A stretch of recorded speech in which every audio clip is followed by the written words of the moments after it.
This page features the cover of Nintendo Power, highlighting a Mega Map issue with in-depth features on Blastcore, Turok, and Doom 64. Blastcore takes center stage, with dramatic cover art showcasing destructive vehicles and an explosive 8-page blowout, promising detailed coverage. Doom 64 is also prominently featured, covering the intense fear and loathing on Phobos experience, alongside bonus content for Super NES fans. The issue also includes 64 previews for games like Dark Rift and Clay Fighter 63 1/3, and a look at popular Game Boy titles such as Kirby's Star Stacker and Game & Watch Gallery. This cover sets the stage for a packed issue covering major releases across Nintendo platforms.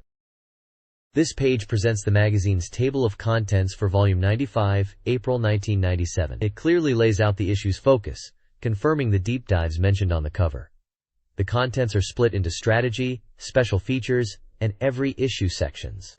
Strategy covers essential guides for Blastcore, Doom 64, and Turok, Dinosaur Hunter with exclusive maps.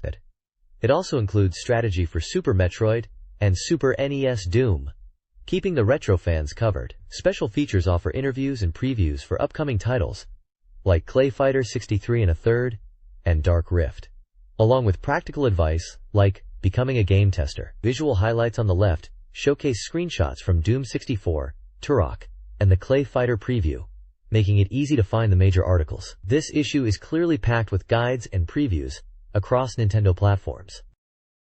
This page features the Player's Pulse section, where readers share their thoughts and questions with Nintendo Power. The letters cover a range of topics, from comparing the classic NES to the new N64, and the enduring appeal of games like Final Fantasy II-I and Super Mario 64, to specific queries about Mario Kart 64 and Killer Instinct. Fan art is prominently displayed alongside the letters, featuring characters and scenes from games like Mario Kart 64, Yoshi's Island, Pilot Wings 64, and even a creative Boo Buster concept with Mario and Luigi. The magazine staff responds with humor and insight, addressing everything from game opinions to feedback on the magazine's content, including a playful take on Easter eggs and 64 marketing. This page features the latest power charts, ranking the top games for Nintendo 64, Super NES, and Game Boy. On 64, Mario Kart 64 has pulled ahead of Super Mario 64, claiming the top spot, with Shadows of the Empire holding firm. The Super NES chart continues to be dominated by the Donkey Kong Country trilogy, with DKC3 at number 1, while The Legend of Zelda: A Link to the Past remains highly popular. For Game Boy, Link's Awakening is the long-standing champion. The page also briefly touches on a real-life go-kart race held to celebrate Mario Kart 64, and lists the current most wanted games and hardware like the 64DD. Important resources like phone numbers for game counseling and the Nintendo Power Online presence are also provided, alongside an explanation for an upcoming increase in the rate for the 900 game helpline. This page dives into Blastcore for the Nintendo 64, a game described as a unique mix of action, puzzle, and simulation that's been carefully developed for balanced gameplay. The main goal is to clear a path for a runaway nuclear missile transport using various high-tech demolition vehicles. While initial levels involve pure destruction, later stages incorporate physical and mental puzzles. Players navigate a world map, tackling different stage types like demolition, training, and bonus levels to earn points and promotions. You'll also need to find scientists and communication points. The game features a diverse range of vehicles, from standard trucks to specialized cycles and robots, each essential for overcoming increasingly complex challenges. This page delves into the easy-level stages of Blastcore, outlining the path through demolition, training, and bonus levels. The easy level map is depicted as a diamond shape showing interconnected stages. It explains that completing demolition and training stages is required to unlock the medium level, while bonus stages offer optional challenges for points. The first demolition stage, Simeon Acres, is highlighted, detailing the primary objective of clearing a path for the transport and secondary tasks like rescuing survivors and finding RDUS. The guide also covers the blast sequence concept, emphasizing clearing the direct path. Training stages are introduced as opportunities to master new vehicles like the Sideswipe, J-Bomb Robot, and Backlash Dump Truck, before tackling demolition stages. Bonus stages, such as the American Dream Hot Rod Challenge or the Ballista Cycle Race, provide different tasks like racing or demolition under time limits for extra points. The Ramdozer Bulldozer gets a special mention for its power and ability to push TNT blocks, crucial for later demolition tasks. This page details stages 5, Argent Towers, and 6, Havoc District, in Blast Core. Moving into more complex challenges, Argent Towers requires mastering the backlash dump truck, emphasizing the effective sideswipe technique for demolishing buildings, and finding secrets, like an underground lab and a hidden J-bomb robot. The guide stresses using obstacles to enhance the backlash's power and aiming precisely. Havoc District introduces the Skyfall Dune Buggy and highlights the versatility of the J-bomb robot. Beyond clearing the path, this stage features secrets like destructible silver UFOs the J-bomb can target, and a hidden vintage car in a secret sanctuary, accessed by flying the J-bomb into a cliffside tunnel. It explains the J-bomb's powerful stomping attack. The next page continues the Blast Core guide, detailing stages 7, Carrick Point, and 8, Blackridge Works. Carrick Point highlights the powerful Thunderfist robot's roll attack for demolishing structures, although using the default sideswipe is still an option, requiring collection of battery packs. A side mission challenges players to sink a ship with the ballista, noting its tricky controls. Blackridge Works focuses on using the Ramdozer to clear a path through a factory, suggesting selective destruction is often sufficient. This stage also introduces the acrobatic cyclone suit for a side mission, describing its powerful but wild tumble attack. The page includes maps, screenshots, and score details for both stages, wrapping up with a tease for more Blast Core content in the next issue. This page dives into the chaotic world of Clayfighter 63 1/3, a unique fighting game known for its claymation visuals and over-the-top humor. Featuring bizarre characters like Sumo Santa, Lockjaw Pooch, and Boogerman, the game embraces parody, borrowing elements from major fighting franchises like Killer Instinct and Mortal Kombat, but adding its own slapstick twist. The discussion highlights the game's engine, particularly the use of 3D backgrounds and camera control, and introduces breakthroughs, environmental interactions, that allow players to knock opponents through walls or doors into new areas. Screenshots showcase the distinct claymation style and some of the interactive environments. The game received a rating of 63 1/3.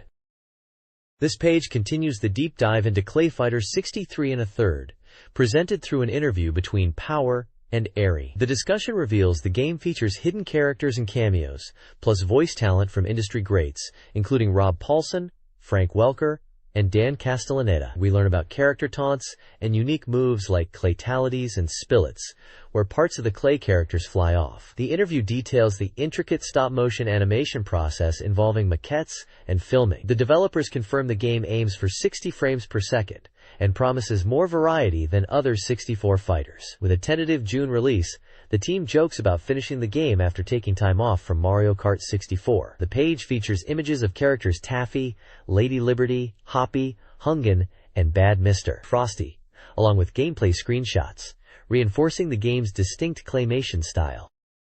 This page dives into Doom 64 for the Nintendo 64, described as a ghastly netherworld with over 30 new levels, revamped demons, and weapons. It positions the player as a marine fighting Armageddon, with the guide focusing on the first 10 levels. Key weapons highlighted include the super shotgun, rockets, the devastating BFG 9000, and a new ominous-looking rifle exclusive to Doom 64. Essential items like various types of armor, health pickups, soul spheres, and powerful artifacts offering effects like invincibility are covered. The page also details movement strategy, emphasizing strafing and circle strafing as key tactics for dodging attacks and managing groups of demons. Finally, it introduces several enemy types, such as zombies, imps, cacodemon, hell knights, and others, providing brief tips on how to handle some of them.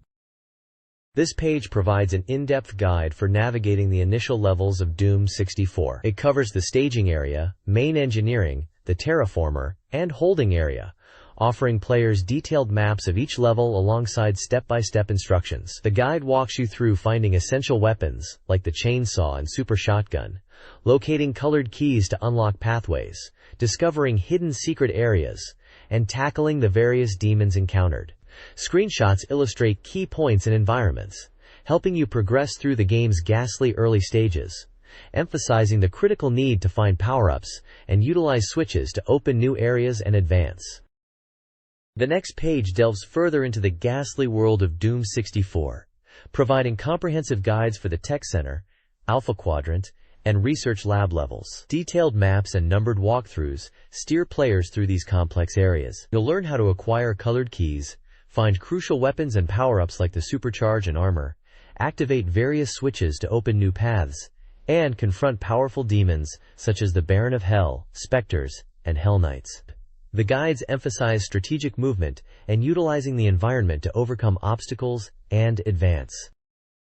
The next page presses on with the brutal world of Doom 64, offering comprehensive level guides for final outposts, even simpler, and the bleeding. Complete with detailed maps and step-by-step instructions, these walkthroughs show you how to navigate each complex area. You'll find out how to secure essential items like colored keys and the BFG 9000, activate necessary switches, and strategically engage with demons from imps and lost souls to Hell Knights, Mancubis, and Barons of Hell. The guides highlight specific tactics, such as luring enemies or utilizing power-ups like the Supercharge and Invulnerability Sphere, ensuring you're well-equipped to face the challenges ahead. This page shifts gears from Doom 64, offering a collection of tips and tricks for several other games. You'll find codes for Wayne Gretzky's 3D hockey, allowing for hidden ads and invisible players. There are fun secrets for Super Mario RPG, covering post-victory fireworks and a method to snag a free frog coin. Mario Kart 64 racers can learn a technique for a powerful rocket start boost, and even find a hidden path to Mushroom Castle. Finally, Killer Instinct Gold players get a rundown of some devastating special moves for Gargos, including Dash, Claw Uppercut, and Pounce, while Weapon Lord gets a quick trick for selecting a fighter at random. This page provides a wealth of codes and tricks for several popular games. For Street Fighter Alpha 2, you'll find instructions on accessing classic Chun-Li's costume and alternate colors, unlocking the demo's field stage, and finding different fighting fashions for characters. Mortal Kombat Trilogy players get a specific timing trick to turn an opponent's babality into a fatality. Kirby Superstar fans can learn how to heal their helper by transforming them into an item. NBA Hangtime offers secrets, including codes for big heads and hair, selecting Rodman's different hair colors, displaying shot percentages in big heads, and performing a power special move. Lastly, Ultimate Mortal Kombat 3 players receive button codes to unlock hidden menus like the Cool Stuff, Cooler Stuff, and Scott's Stuff on the game's start screen, as well as how to activate a 2-player tournament mode. This page offers a comprehensive guide to the massive 64 adventure, Turok, Dinosaur Hunter. It features detailed maps created by cartographer Marty Pappas, focusing on Level 1 and the Critical Hub Ruins area. The guide provides a get-and-go list of key items like the pistol, various level keys, auto shotgun, assault rifle, and chronoceptor piece, mapping their locations across the complex terrain. You'll find crucial tips for dealing with enemies like the Perlin, using tech arrows, and strategies for navigating dangerous areas like the leaper-infested pond and the maze where the map mode is disabled. The maps clearly show pathways, transport points like the one at Point B, item pickups, and key locations, directing players through the level and ultimately towards the hub ruins to collect Level 4 keys and access Level 2. Screenshots illustrate specific combat scenarios and item pickups. This page continues the Turok, Dinosaur Hunter guide, moving into the jungle level. It provides a detailed map and get-and-go list highlighting key pickups like the shotgun, assault rifle, chronoceptor piece, auto shotgun, tech armor, and several level keys needed to progress back towards the hub ruins. The guide offers tactical advice for dealing with specific enemies, like the Perlin, and navigating challenging areas, including a confusing underwater cave and booby-trapped zones. It points out secrets like a hidden passage opened by a switch in the temple, and an area accessible later with the grenade launcher for valuable items. The map uses a clear legend for terrain types, items, and key locations, helping players traverse this dangerous prehistoric landscape. This page provides the guide for the ancient city level in Turok, Dinosaur Hunter. It features a comprehensive map of the area, detailing paths, transports, and key item locations like the auto shotgun, tech armor, chronoceptor piece, and Level 4 and 5 keys. The get-and-go list outlines a step-by-step path through the level. The guide offers specific tips for navigating challenging sections, such as leaping across columns to reach the chronoceptor piece, dealing with snipers constantly warping into the city, and handling raptors that appear after using a transport. It also highlights places to find health and items, like underwater pools and rooftops, emphasizing strategic movement and awareness of enemy positions. The next page provides a comprehensive guide for the ruins level in Turok. Dinosaur Hunter, complete with a detailed map and a get-and-go checklist to lead you through. It highlights key areas and provides essential tips for survival. You'll learn how to handle the snipers lurking in the canyon by taking a clever back route that also nets you the grenade launcher and ultra health. The guide also covers navigating the tricky maze area, suggesting tactics for dealing with the waves of enemies, and explains how to reach the chronoceptor piece located at the top of the waterfall, warning you to be ready for the leapers guarding it. It marks the locations of critical items like the level 6 and level 8 keys, tech armor, and other valuable pickups, often tied to transports and specific enemy encounters. This page features a detailed guide for the catacombs level in Turok, Dinosaur Hunter. It includes a comprehensive map highlighting pathways, key item locations, and points of interest like transports. The Get and Go guide provides a checklist of objectives, starting with defeating the High Priest and collecting keys and chronoceptor pieces. The guide offers specific strategies for challenging areas, such as scaling walls guarded by natives, navigating corridors filled with swinging blades of peril, and dealing with multiple high priests to retrieve keys. It also details how to solve the puzzle involving switches around a tar pit to access the wave generator weapon and advance. Screenshots illustrate specific traps and enemies encountered within the level. The legend clearly defines symbols used on the map for elements like health, weapons, keys, and different terrain types. The next page presents a comprehensive guide to the Treetop Village level in Turok, Dinosaur Hunter, detailing the path following the previous level. It features a detailed map illustrating interconnected platforms, waterways, and dense hut areas, marked with key locations like transports A through bag and health/ammo pickups. The Get and Go guide lays out the critical path, starting with navigating transports A, B, and C, collecting level 7 keys accessed via different transports, F and G, and ultimately reaching the chronoceptor piece. The guide offers specific strategies for dealing with various enemies encountered throughout the level, including high priests, ancient warriors, purlins, alien infantry, and snipers. It advises on using different weapons effectively in specific areas, such as grenades or tech arrows, and highlights dangerous sections, like spiked logs and enemy-filled huts. Screenshots show gameplay moments from the lake area and within a hut. The next page provides a detailed guide for the Lost Land level in Turok, Dinosaur Hunter. It features a comprehensive map showing the intricate layout, including various transports, a through-eye, connecting distinct areas. The Get and Go guide outlines the path through the level, instructing the player to utilize specific transports, collect the fusion rifle, rocket launcher, level 8 keys, and ultimately the chronoceptor piece. Text boxes scattered across the map offer tactical advice, such as dealing with killer plants, alien infantry, high priests, raptors, heavy cyborgs, and subterraneans. Strategies for triggering events, like the Triceratops activating floating stones, or using explosives against groups of enemies, are detailed. Screenshots highlight key moments, including combat and interacting with level elements like floating platforms.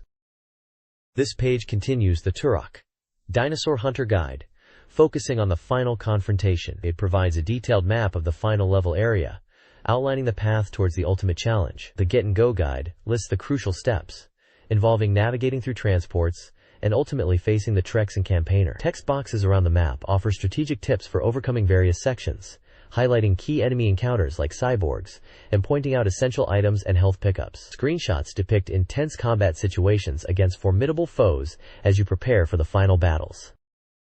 This page covers two distinct topics. On the left, it's all about Wayne Gretzky's 3D hockey, providing strategy tips for getting into the playoffs and improving your game. It highlights the Fists of Fury fighting mechanics, detailing moves like heavy hitters and sting like a bee for 1s skirmishes. There's even a note addressing a rumor about a player named Satan in the game, confirming it's actually Miroslav Satan. The right side presents a dramatic image under the title, Enter the Rift, introducing a mystical lore about a broken master key scattered across dimensions accessible through dark rifts, hinting at a quest to reunite its fragments in a central vortex for immense power. This appears to be setting the stage for a new adventure or game. This page delves into Victukai's Dark Rift, the first fully polygonal 3D tournament fighting game for the Nintendo 64, set for a summer 1997 release, and tied to the search for the scattered relic. The game features 8 fighters with hidden secrets, forming shaky alliances in their quest. Character profiles are highlighted, including Aaron, a weapon expert from the Colonial Commando tasked with saving Earth, Demonica, a close-range fighter and minion of the Dark Dimension seeking the core prime element, and Morphix, a mysterious energy being with unique, stretchy moves. Gameplay screenshots show the 3D battles, and developers note using red for impact effects to enhance emotion. The Chronos development team is featured, discussing their rigorous work using advanced optical motion capture and aiming for a smooth 60 frames per second, with impressive lighting and shading effects, demonstrating their dedication and passion for the fighting game genre.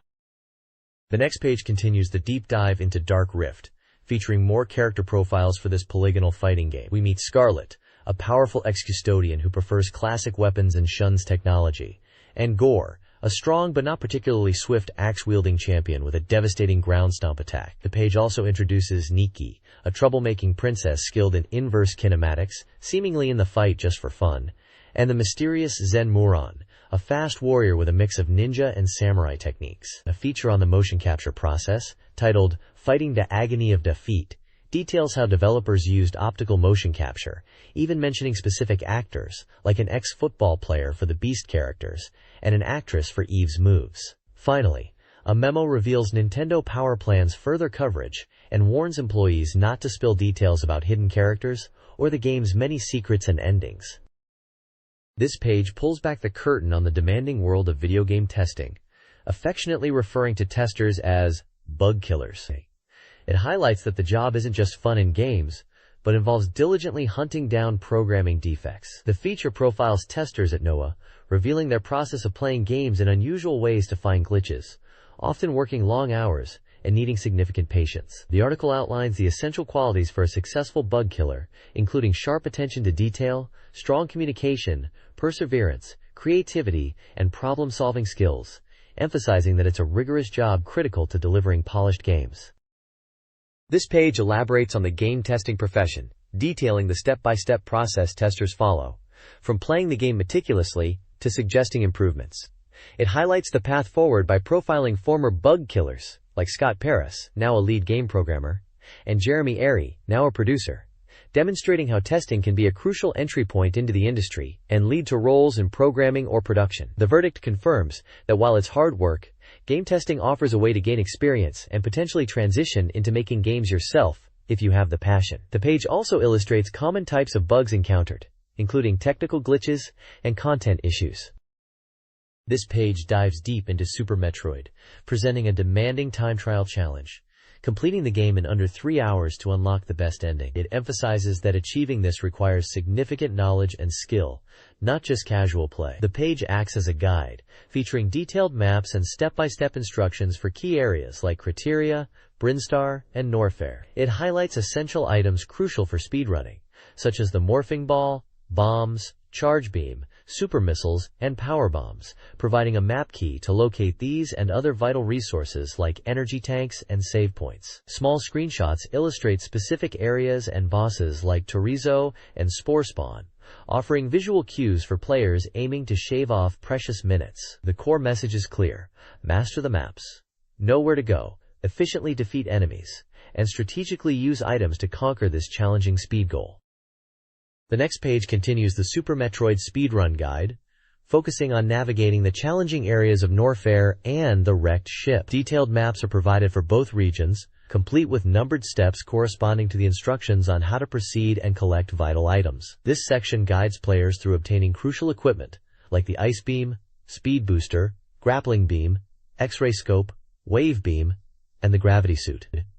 It also covers how to defeat key bosses in these areas, specifically Phantoon and Ridley. The page reinforces the speed trial aspect with a goals and time checklist, listing target times for acquiring items and defeating bosses to help players track their progress towards unlocking the best ending.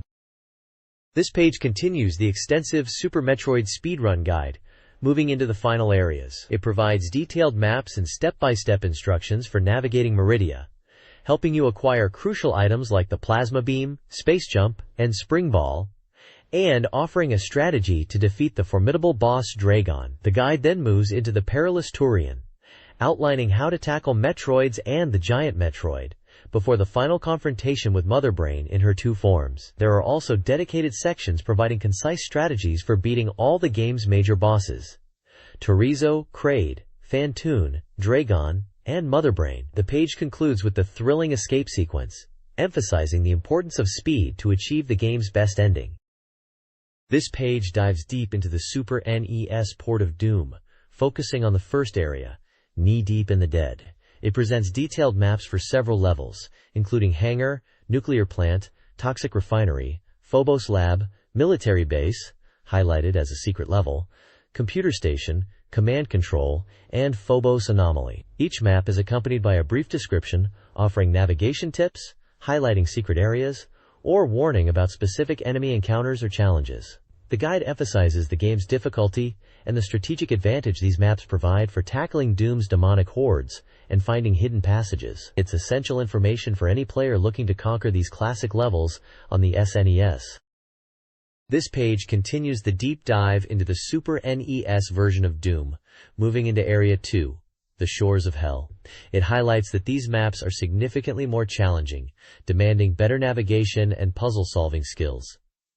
The guide provides maps and crucial tips for several levels. Phobos Anomaly offers advice on using a teleport strategically to get a plasma gun after securing the blue key. Halls of the Damned requires all 3 keys to exit, with the red key being particularly tricky to find. Fortress of Mystery is revealed as a secret level, with a challenging initial ambush, but a rewarding restock. Tower of Babel lets you choose one of 4 supply rooms, while Refinery is filled with toxic sludge and has 2 exits, one leading to the secret Fortress of Mystery. Finally, Deimos Lab, a massive maze, gets detailed steps on how to navigate its teleports and hazards to find the exit. These insights are invaluable for conquering this tougher section of the game. This page delves into Area 3, Inferno for the Super NES version of Doom, warning that despite simpler maps, the levels pack a greater punch with more dangerous enemies and exposed areas. The guide offers valuable maps and tips for each stage in this fiery domain. Highlights include advice on the collapsing bridge in Hell Keep, hints for finding the BFG in Pandemonium, and guidance on tackling the tough enemies in the secret level Warrens. Gate to Limbo is noted as arguably the most complex level due to its teleports and lava maze, while Dis is revealed as Doom's final challenge, focusing on defeating the game's toughest foes in a dangerous arena. The House of Pain is described as a claustrophobic level filled with enemies. This page showcases the new, slim Game Boy Pocket, now available in 6 vibrant colors, such as cherry red, lemon yellow, and lime green. It emphasizes the system's portability and brighter screen. The page also announces a hide-and-seek contest, where readers must find the Game Boy Pockets hidden throughout the magazine. To enter, players need to count the hidden pockets and send their total along with their name and address to the specified address by May 1, 1997. 25 winners will be drawn and will receive a Game Boy Pocket in their preferred color. The pockets shown on this page are examples and do not count towards the total. This page dives into Kirby's Star Stacker, a stellar new puzzler released for the Game Boy. The reviewer is clearly impressed, calling it easy to pick up but impossible to put down, and a perfect puzzle. The core gameplay involves manipulating falling pairs of blocks or animal friends to sandwich stars between identical animal blocks to clear them. As you progress, blocks fall faster and new rows appear.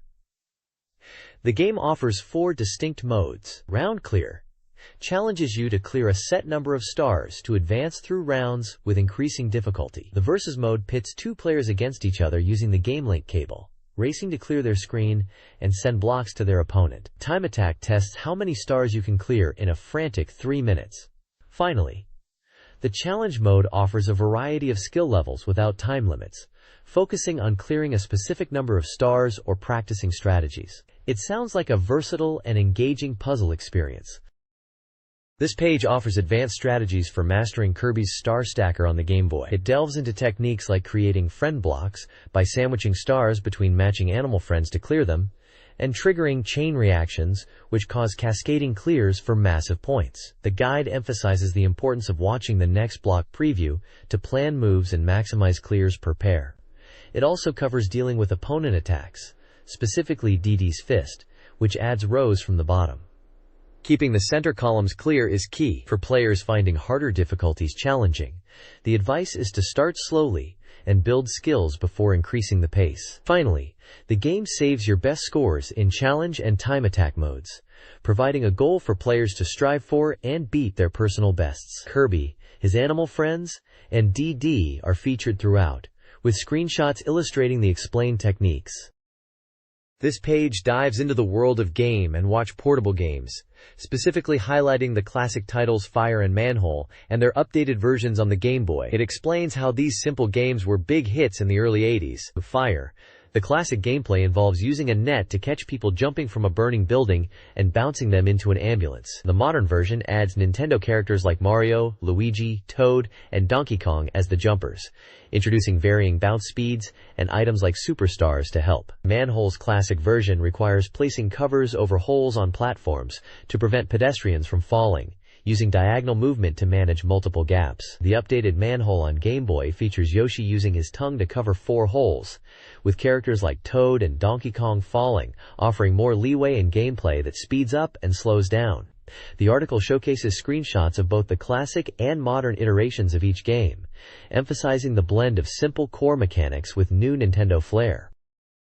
This page continues exploring the evolution of classic Game & Watch titles, with a look at Oil Panic and Octopus. The original Oil Panic is a challenging game, where you catch leaking oil and dump it into a barrel, with 2 spills leading to a game over. The modern Game Boy version features Bowser causing the mess, and Yoshi helping to clean it up, requiring players to gauge drips and use containers carefully. Octopus involves diving for treasure, while avoiding a menacing octopus's tentacles, emphasizing cautious movement to find safe spots. The updated Game Boy version stars Mario facing an octopus, with enhanced tentacle reach, but collecting hearts offers a way to recover lost lives. The page also touches on the physical classic style of Game & Watch units, and the enduring classic fun they provided, noting their evolution to include popular characters like Link and their lasting influence. This page features a massive contest centered around the upcoming sequel to Turok, Dinosaur Hunter. The left side shows a fearsome raptor, with the title, Run with Raptors, hinting at the dino threats players will face. The main event is detailed on the right, offering players the chance to be in the sequel to Turok, Dinosaur Hunter.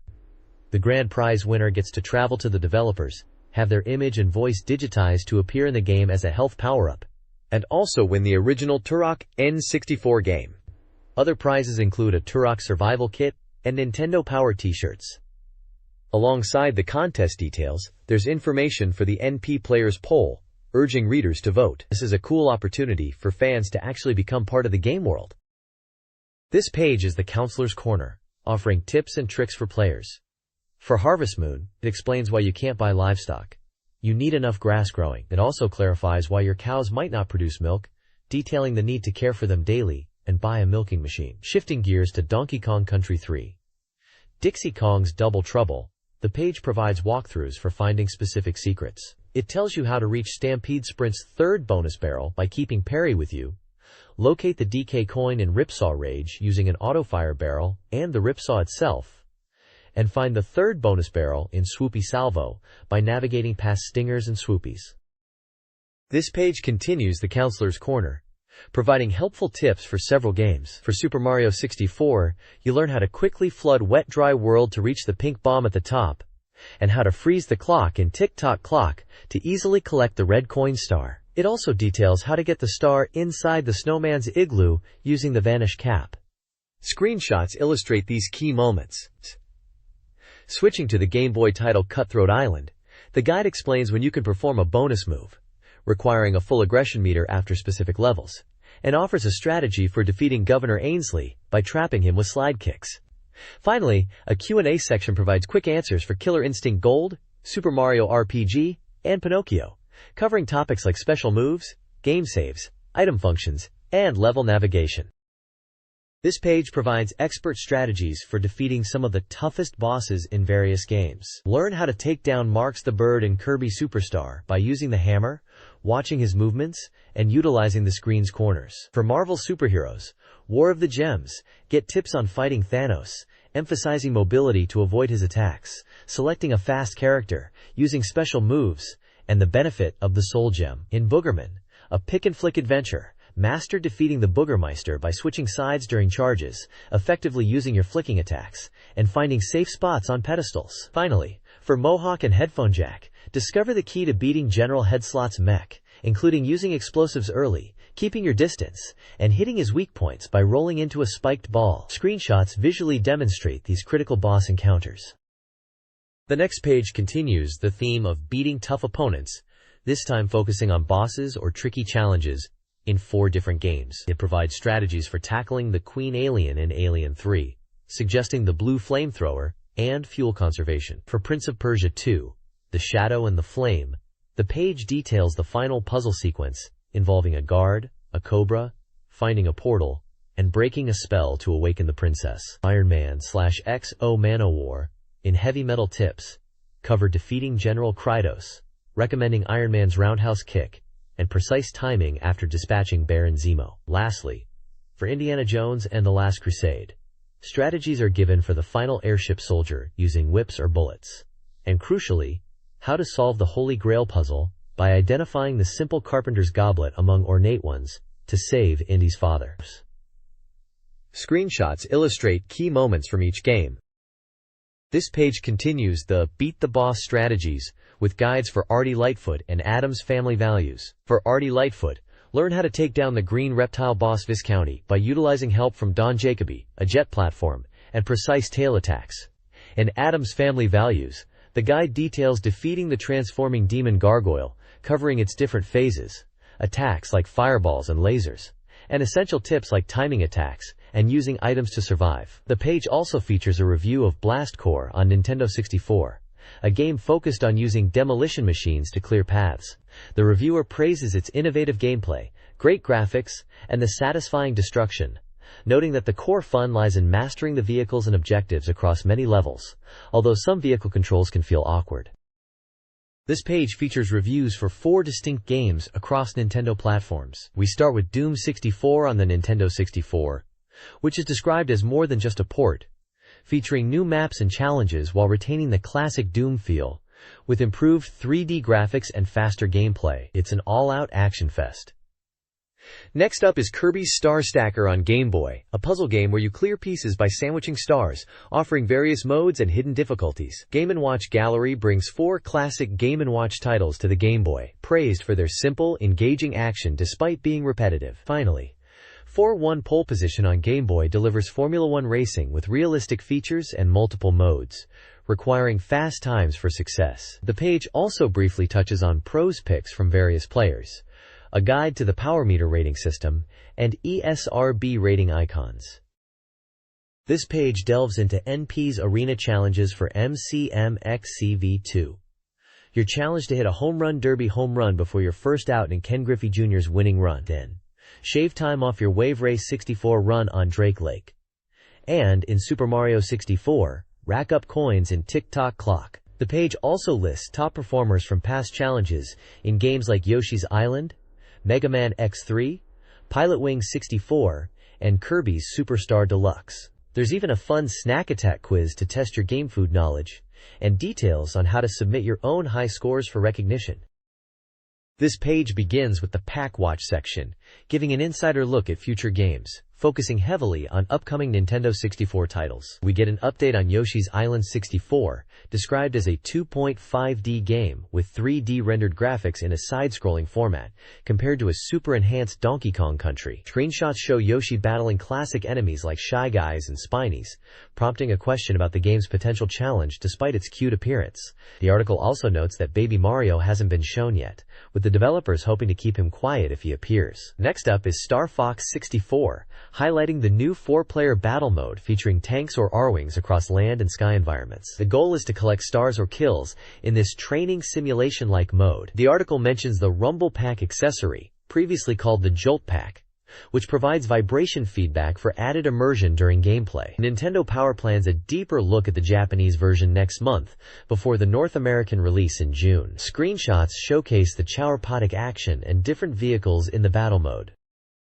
This page provides an exclusive deep dive into Top Gear Rally from Boss Game Studios for the Nintendo 64. The article highlights the game's focus on realistic physics and varied racing conditions, featuring 4 distinct courses that include effects like snow, night, and dynamic reflections. Players can expect over a dozen cars, including some secrets, with extensive customization options affecting both appearance and performance. The team, including Rob Povey, emphasized making the player feel connected to the road.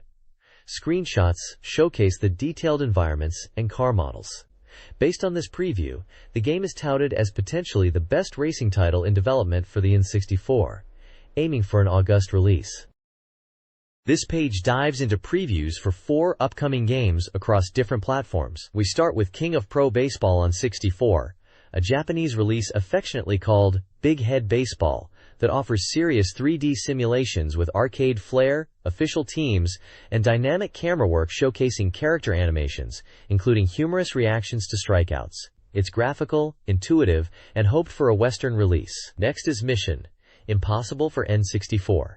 An ambitious spy simulation from Ocean that looks impressive, with detailed graphics, special gadgets, and an innovative mousecam feature for remote viewing. Based on the movie, it features multiple levels and aims for a summer release. Then we see The Lost Vikings 2, returning to the Super NES, bringing back the original trio plus new companions, Scorch the Dragon and Fang the Werewolf. This sequel maintains the core gameplay of switching between Vikings to utilize their unique skills for puzzle solving and navigation across numerous stages. Lastly, Hexen is previewed for 64, a port of the first-person fantasy shooter that stands out with its 4-player cooperative mode, where players choose classes like warriors, mages, or clerics to tackle its gothic world, focusing on magic and teamwork.